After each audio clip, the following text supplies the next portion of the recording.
আসসালামু আলাইকুম। আঙ্কারা শহর থেকে প্রায় 1 ঘন্টার পথ পেরিয়ে আমরা যখন খিজিল জাহামামের কাছাকাছি পৌঁছে গেলাম, তখনই চোখে পড়ল দূরের পাহাড়ের গায়ে বড় বড় অক্ষরে লেখা খিজিল জাহামাম। যেন প্রকৃতি নিজেই আমাদেরকে অভ্যর্থনা জানাচ্ছে তুরস্কের এই জেলায়।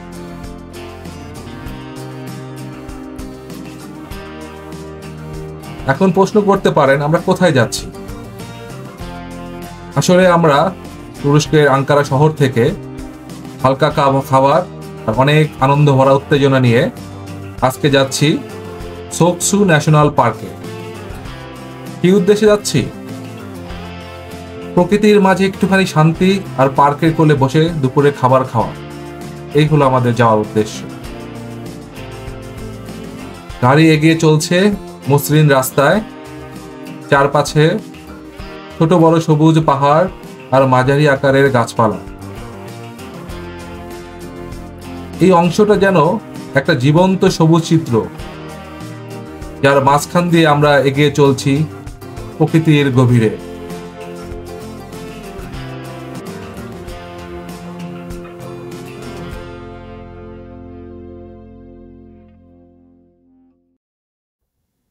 খিজিল জাহামাম শহর পৌঁছাতেই জহরের রক্ত হয়ে গিয়েছিল।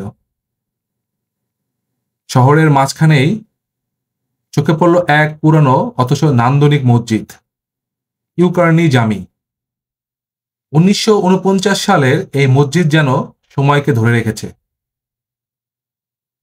সামনে একদিকে যেমন প্রাচীন স্টাইলের অজুখানা, নকশা গড়নে স্পষ্টই পুরনো দিনের ছাপ, আর তার পাশেই আধুনিক অজুখানা, দুই যুগের এক অপূর্ব মেলবন্ধন।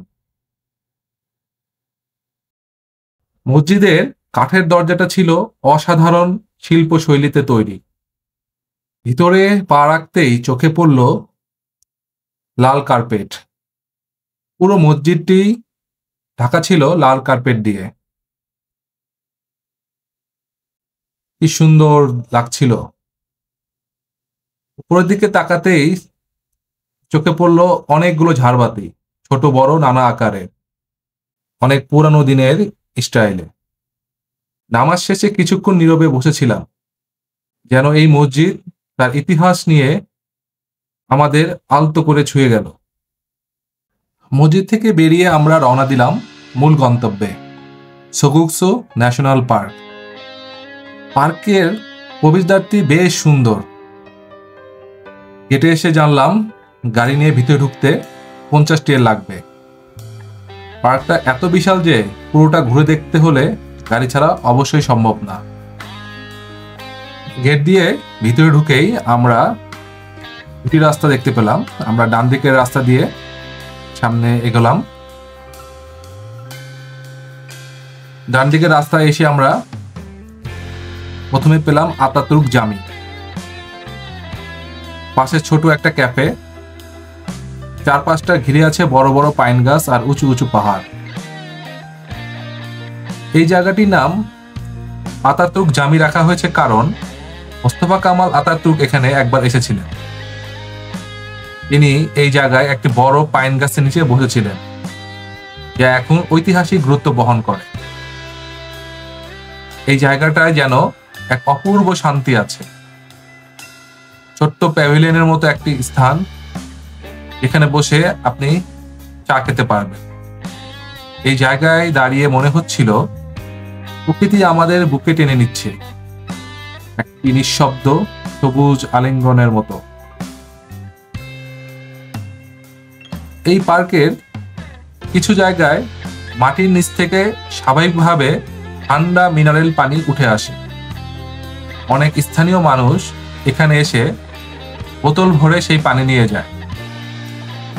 যদিও এটা আমি অনলাইনে পড়েছি, কিন্তু এখানে এসে আমি সেই পানির সোর্সটি খুঁজে পাওয়ার চেষ্টা করেছি, কিন্তু পাইনি। আমরা এই নীরব পাইন গাছের বনে কিছুক্ষণ সময় কাটালাম। আমাদেরকে আবার বাম পাশের রাস্তায় যেতে হবে। এরপর আমরা ডান পাশের রাস্তা থেকে ফিরে বাম পাশের রাস্তার দিকে চলতে শুরু করলাম। চলতে চলতে দেখলাম যে রাস্তাতে উপরে উঠতেছে উঠতে উঠতে আমরা একদম পৌঁছে গেলাম পাহাড়ের চূড়ায়। এটি হলো পার্কের সবচেয়ে উঁচু জায়গা। আবহাওয়াটা তখন একটু মেঘলা, চারপাশটা কুয়াশার মতো ঘিরে আছে। দূরের পাহাড়গুলো যেন ধোঁয়ায় ভেসে বেড়াচ্ছে। একদম নির্জন নিরিবিলি রাস্তা, কোনো মানুষজন নয় এখানে। অনেক ঘোরার পরে আমরা একদম পাহাড়ের উপরে আসলাম। একদম পাহাড়ের উপরে আমরা এখন। এখানে একটা আতাতুর্ক পার্কি পিকনিক স্পট আছে। এখানে আসার পরে আমরা একটা জায়গা নিলাম। এখানে আমরা এখন পিকনিক করব। আপনারা দেখাচ্ছি আমরা কত উপরে। যে নিচে দেখা যাচ্ছে পাহাড় না, মানে আমরা পাহাড়ের উপরে, নিচেও পাহাড়, ওই পাহাড়ের উপরে অনেক উপরে পাহাড়ে আমরা এখন। এত সুন্দর একটা জায়গায় পিকনিক করার মজা অন্যরকম। চারদিকে অনেক বসার জায়গা আছে। আমাদের জানি ভাগ্যটা কেমন, যেদিনই আমরা পিকনিক করতে বেরোই সেদিন একটু মেঘলা মেঘলা থাকে। কত সুন্দর পাহাড়ি ফুল।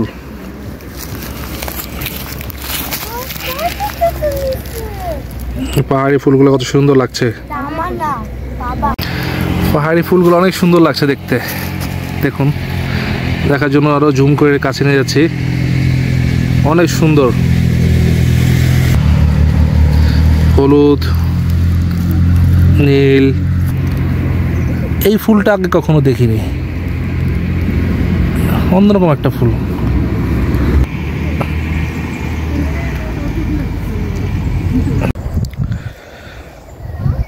আমরা এখন আঙ্কারা শহর থেকে প্রায় 90 কিলোমিটার দূরে আঙ্কারা প্রভিন্সেরই আরেকটি ডিস্ট্রিক্ট, সেই ডিস্ট্রিক্টে আছি। এই ডিস্ট্রিক্টের একটি ন্যাশনাল পার্কে। সেটা, এই ডিস্ট্রিক্টটা পুরো পাহাড়ি এলাকা। আর এই পাহাড়ের এলাকার ভিতরে সবচেয়ে পাহাড়ি এলাকা যেটা, সেই এলাকা নিয়ে তাদের ন্যাশনাল পার্ক করা। সেই ন্যাশনাল পার্কের উপরে কত সুন্দর ভিউ। ক্যামেরায় কতটুকু বন্দি করতে পারছি বুঝতে পারছি না, কিন্তু খালি চোখে বাস্তবে দেখে আমি অভিভূত।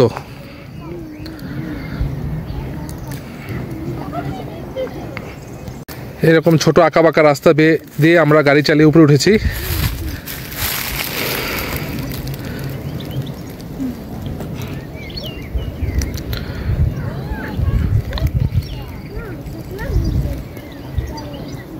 যারা আসলে পিকনিক করতে আসে তারা বাহা থেকে মাংস প্রসেস করে নিয়ে আসে। এখানে এসে শুধু এই যে এরকম চুলা আছে এইসব পিকনিক স্পটগুলোতে, এখানে তারা এখানে বারবিকিউ করে।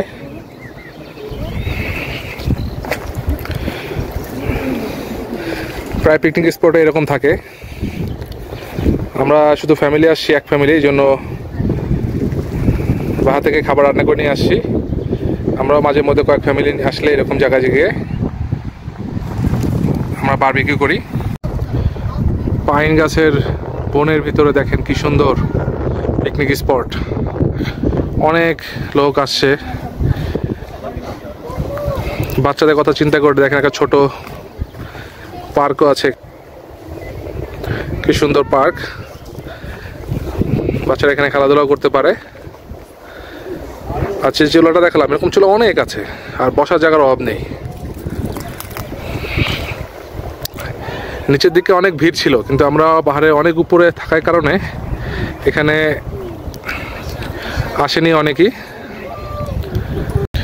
চারদিকে কিরকম একটি সুন্দর পরিবেশের মাঝখানে সিট রাখা।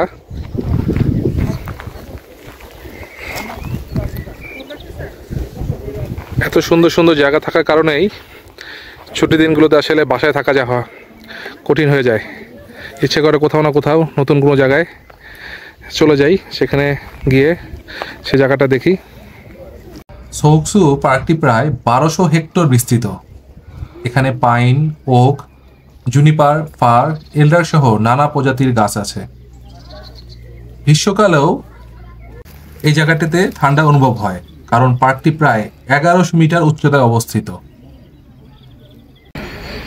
নিরিবিলি শান্ত পরিবেশে শুধু পাখির কিচিরমিচির ডাকের সাথে পিকনিক করতে চাইলে এরকম একটা পরিবেশ কিন্তু অসাধারণ হতে পারে। তুরস্কের প্রাকৃতিক সৌন্দর্যর বৈচিত্র্য এত বেশি যা বর্ণনা দিয়ে শেষ করা যাবে না। এই পার্কটি প্রতিষ্ঠা হয়েছিল 1959 সালে। এটি তুরস্কের অন্যতম পুরাতন একটি ন্যাশনাল পার্ক। আর সোকসু শব্দের অর্থ হচ্ছে ঠান্ডা পানি। সোক সু, সোক মানে ঠান্ডা, সু মানে পানি। এলাকায় থাকা প্রাকৃতিক ঠান্ডা ঝর্ণা থেকেই আসলে এর নাম। এই পার্কের এই বনের ভিতরেই বাস করে এক বিরল প্রজাতির পাখি, কালো বনমোরগ। এটি তুরস্কের সংরক্ষিত প্রাণীদের মধ্যে একটি এবং শুধু নির্দিষ্ট ঋতুতেই দেখা পাওয়া যায়। আমরা অনেকক্ষণ চেষ্টা করলাম যদি একটা বনমোরগ দেখতে পাই, কিন্তু আমরা বনমোরগের দেখা পাইনি। আমি বনের ভিতরে কিছুটা একা একা হেঁটেছিলাম। হলুদ, নীল, বেগুনি নানা রঙের নামনা জানা ফুল ছড়িয়েছিল চারিদিকে। বাইন ছাড়াও কত যে বিচিত্র গাছ, আর চারপাশে শুধু পাখির আওয়াজ, কত কত পাখির আওয়াজ। সব পাখির ডাক যেন এক সম্মিলিত অর্কেস্ট্রা।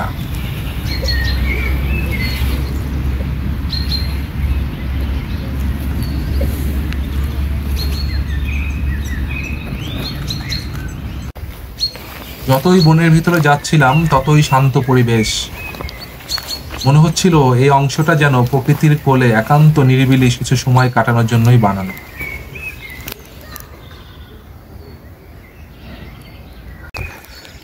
এরকম ন্যাচারাল একটি জায়গায় আপনি হেঁটে বেড়াতে পারবেন।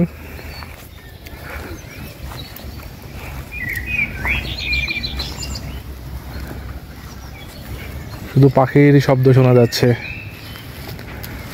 শহরের ব্যস্ততার যানজটের কোনো শব্দ নেই, গাড়ির পিপিপ শব্দ নেই। পাইন বনের ভিতরে একটি মেঠো রাস্তা। আপনি চাইলে এই মেঠো রাস্তায় আপনি মাইলকে মাইল হেঁটে যেতে পারবেন।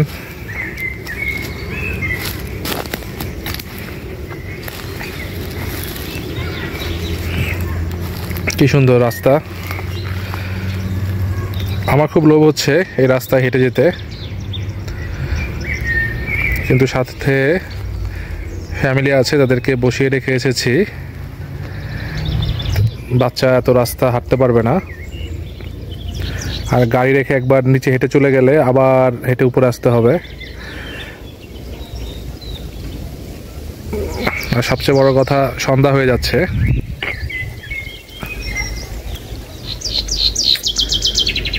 কি সুন্দর পাখির শব্দ! কি একটা পাখি সুন্দর গান গেয়ে যাচ্ছে।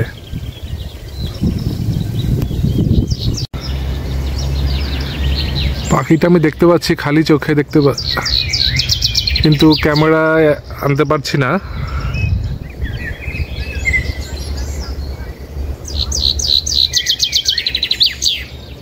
এই পাখির ডাক আপনাদের পরিচিত হলে অবশ্যই জানাবেন কি পাখি এটি।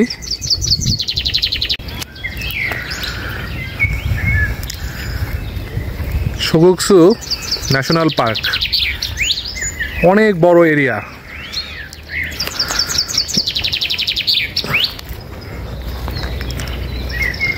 আপনি গাড়ি দিয়ে ঘুরলেও মনে হয় আপনার পুরো পার্কটি ঘুরতে ঘন্টাখানেক লেগে যাবে। আর পাহাড়ি রাস্তা, একো বেকো রাস্তা, খুব বেশি জোরে গাড়ি চালাতে পারবেন না।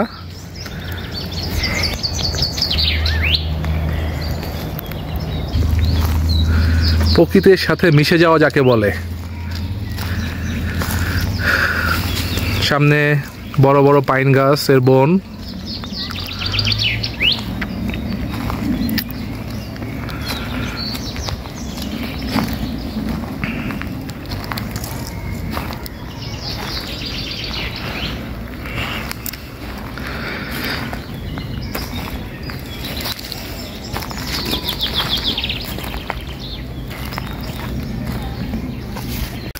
এখানে কত মানুষ পিকনিক করতে আসে, আপনার পুরো জায়গায় জুড়েই, পুরো পার্কটির বিভিন্ন জায়গায়, পাহাড়ের আনাচে কানাচে, পাহাড়ের নিচে উপরে সব জায়গায় সুন্দর বসার জায়গা রয়েছে।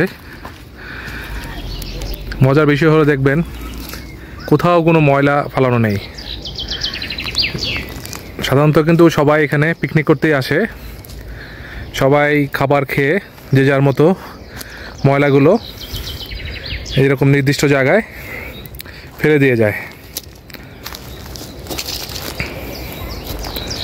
তাই পরিবেশটাও কিন্তু অনেক সুন্দর। বারবিকিউর নির্দিষ্ট জায়গা থাকলেও অনেকে এরকম সুন্দর করে কয়লা পুড়িয়ে এখানে বারবিকিউ করে। বসার জায়গাটা কত সুন্দর। থাকি যেখানে পার্ক আছে সেখানে মসজিদও আছে। দেখেন কত সুন্দর একটা জায়গায় মসজিদ। এটা মেয়েদের নামাজের জন্য জায়গা মসজিদ, আর এটা ছেলেদের জন্য। এই যে ছেলেদের আর মেয়েদের মসজিদ। মুসলিম কান্ট্রিতে একটা সুবিধা, বিশেষ করে তুর্কিতে, এটা আমার খুবই ভালো লাগে। নামাজ পড়ার জন্য যেমন মসজিদ সব জায়গাতে রয়েছে, পার্কগুলোতেও ব্যবস্থা থাকে নামাজের। দেখেন আমরা এখন কোথায় আছি, চারিদিকে পাহাড় আর পাহাড়।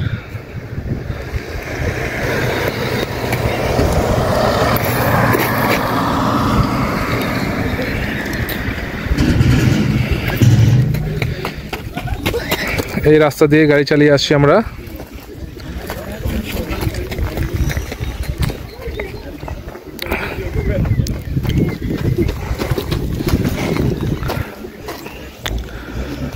ওই উপরে উঠেছিলাম গাড়ি নিয়ে, পরে আবার এখানে এসে গাড়ি রাখলাম।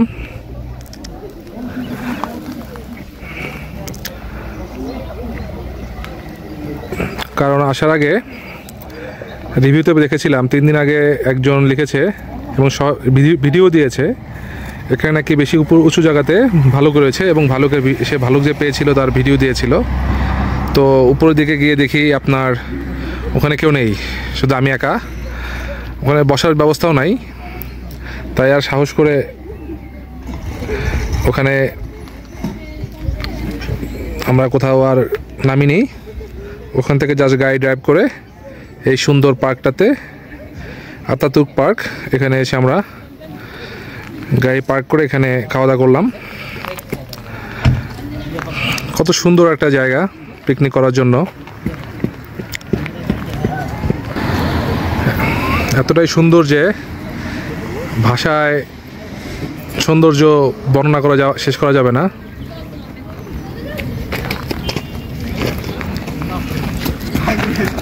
ওই যে কোথায় যেন বৃষ্টি হচ্ছে।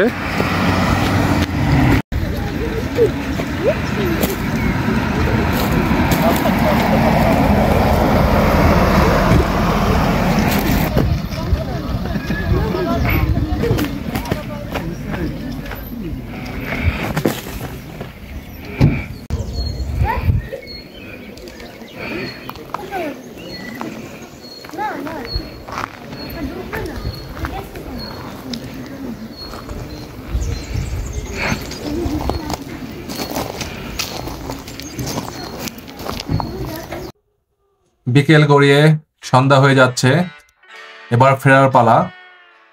আমরা ভাবলাম পার্কে যে গেট দিয়ে ঢুকেছি তার বদলে অন্য দিক দিয়ে বের হই, হয়তো কোনো শর্টকাট থাকবে। কিন্তু সেটা ছিল একটা ভুল সিদ্ধান্ত, কারণ এদিকে রাস্তা ছিল অনেক খারাপ, অনেক ভাঙ্গা রাস্তা। খারাপ রাস্তায় অনেক গর্ত ছিল, আর চারিদিকে নীরবতা। একটা গাড়িও চোখে পড়ছিল না। একটু ভয় পেয়ে গেছি। তবু প্রায় আধ ঘন্টার মতো গাড়ি চালানোর পর ভাগ্যিস একটা বড়সড় রাস্তা দেখা পেলাম।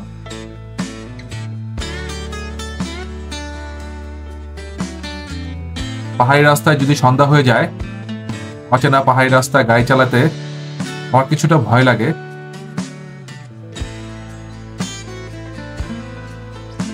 যাক, আল্লাহর রহমতে আমরা যে রাস্তা দিয়ে ব্যাক করলাম সে রাস্তা প্রায় 30-40 মিনিট গাড়ি চালানোর পরে একটা বড় রাস্তায় উঠতে পারলাম।